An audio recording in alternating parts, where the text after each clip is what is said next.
Semanas atrás, el UNICEF lanzó la enésima voz de alarma sobre el hambre, denunciando que más de 8 millones de personas se encuentran gravemente amenazadas por la carencia de alimentos en Kenia y sus países vecinos. Poco después, la FAO denunció que otros 3 millones de hambrientos necesitan ayuda en Zimbabue. Las hambrunas se repiten año tras año en el empobrecido continente africano. En 2005 le tocó a Níger, como antes a Sudán, Etiopía o Somalia. Pero hay muchos otros países donde la desnutrición afecta a gran parte de la población. La Organización de las Naciones Unidas para la Alimentación traza un panorama desolador. Más de 800 millones de personas sufren las consecuencias del hambre y otros 2.000 millones padecen déficit alimentario crónico. Así no es de extrañar el tono radical que emplea Jan Sigler, relator de la Comisión de Derechos Humanos de la ONU sobre el derecho a la alimentación, cuyos informes constituyen actas de acusación sobre la injusta distribución mundial de la riqueza como base del sistema económico internacional.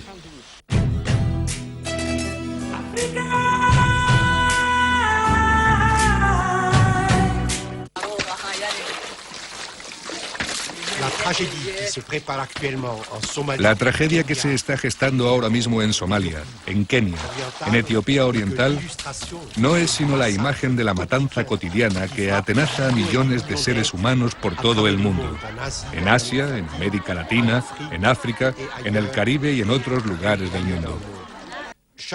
Cada día, 100.000 personas mueren de hambre o por sus consecuencias inmediatas. Cada 5 segundos, el pasado año, murió de hambre un niño de menos de 10 años. Y 856 millones de personas, 1 de cada 6 habitantes del planeta, viven grave y permanentemente desnutridas. Sin embargo, el propio Informe Mundial sobre Alimentos de la FAO, que nos facilita esas cifras sin que nadie las cuestione, asegura que la agricultura mundial, con el actual desarrollo de su fuerza de producción, podría alimentar sin problemas, es decir, con 2.700 calorías por día y adulto, a 12.000 millones de seres humanos, es decir, prácticamente el doble de la humanidad. En otras palabras, no hay fatalidad alguna. Un niño que muere de hambre es asesinado. El orden del mundo, tal como está en la actualidad, no solo es mortífero, sino también absurdo, ya que mata sin necesidad.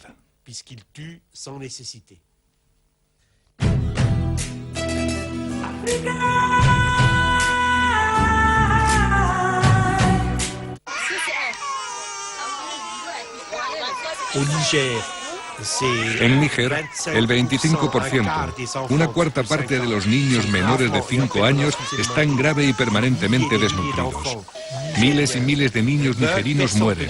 Nadie puede decir que no lo sepa gracias a la televisión y a la prensa. El mundo está unificado en la información. Pero al mismo tiempo, existen ideologías mentirosas, pero muy poderosas, como por ejemplo el neoliberalismo.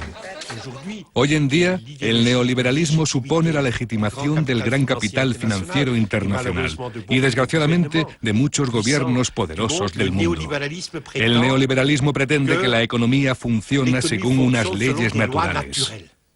Hay una mano invisible, que es el mercado mundial. No se puede hacer nada en contra de esa mano invisible. Y se afirma que las leyes de la economía son leyes como las de astronomía, leyes naturales que no se pueden cambiar. Según eso, hay pueblos enteros que no son productivos, que quedan excluidos de la historia y mueren.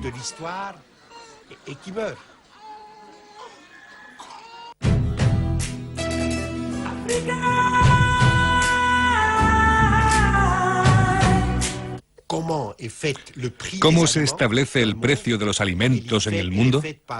Lo fija el Commodities Stock Exchange de Chicago, la bolsa de las materias primas agrícolas de Chicago, conforme a las técnicas bursátiles, según los criterios del capitalismo financiero de la bolsa, con contratos a término, con especulaciones, etc. Hay 7 grandes bancos que prácticamente dominan el comercio mundial del trigo, de los cereales, del arroz, de los alimentos del mundo. Pero lo repito, 37 países dependen todos los años de compras suplementarias en los mercados mundiales para alimentar a su población entre el fin de las existencias de la cosecha anterior y la llegada de la nueva cosecha. La gente muere de hambre por culpa de las cotizaciones bursátiles. Por eso los precios de la alimentación deberían negociarse contractualmente entre los estados. Es indispensable romper el sistema de la bolsa. La bolsa no puede fijar el precio de los alimentos. Los alimentos no son una mercancía como cualquier otra. Un saco de arroz no es una mercancía como un coche, como un mueble, como cualquier otro bien producido por los hombres, ya que los alimentos garantizan la supervivencia de los seres humanos.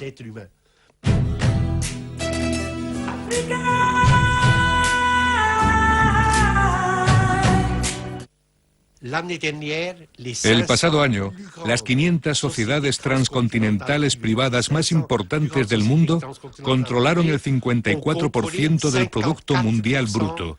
Es decir, de todas las riquezas, capitales, mercancías, servicios, patentes, etc., producidas en el mundo durante el año.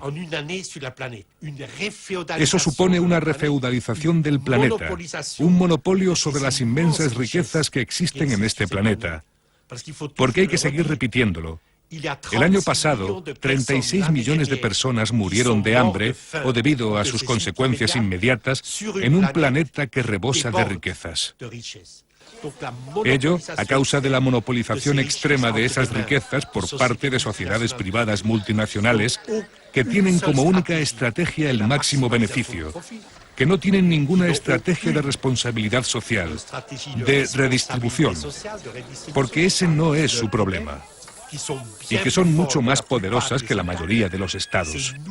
Estos nuevos señores feudales son los primeros responsables de la destrucción masiva de millones y millones de seres humanos por culpa del hambre, de la desnutrición, del agua contaminada y de las epidemias.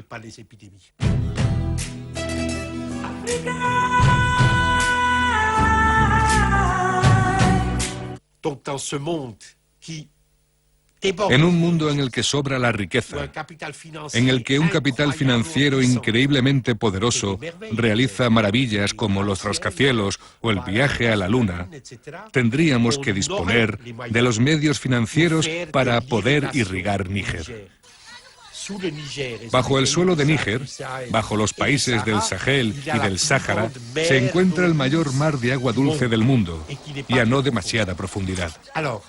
Así, el Banco Mundial, voy a dar un único ejemplo, el Banco Mundial tiene, desde hace 12 años, un proyecto para irrigar 430.000 hectáreas en Níger, que es un país inmenso de más de 1 millón de kilómetros cuadrados. Y si esas 430.000 hectáreas estuvieran irrigadas, lo cual es técnicamente posible, todo el pueblo nigerino quedaría protegido. Los 10 millones de nigerinos quedarían protegidos para siempre de las catástrofes de la sequía. Sin embargo, no se dispone del dinero.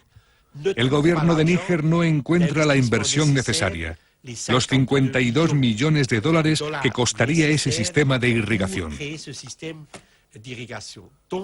Por tanto, la muerte de los niños nigerinos está programada. La ayuda ya ha llegado, la ayuda llega a Somalia, la ayuda llega a Kenia, la ayuda llega ahora a Etiopía, al Ogadén en el oriente, al este de Etiopía. Demasiado tarde, de forma insuficiente. Los mecanismos de distribución no están preparados porque hay mermas previas. Y también se destruye el mercado autóctono. Hay muchos problemas en la ayuda internacional alimentaria. Pero sería totalmente innecesaria esta ayuda internacional. Sería totalmente inútil si de una vez la comunidad internacional realizara las inversiones fundamentales para la creación de rebaños, para la irrigación, para la creación de un sistema de rentas suficientes.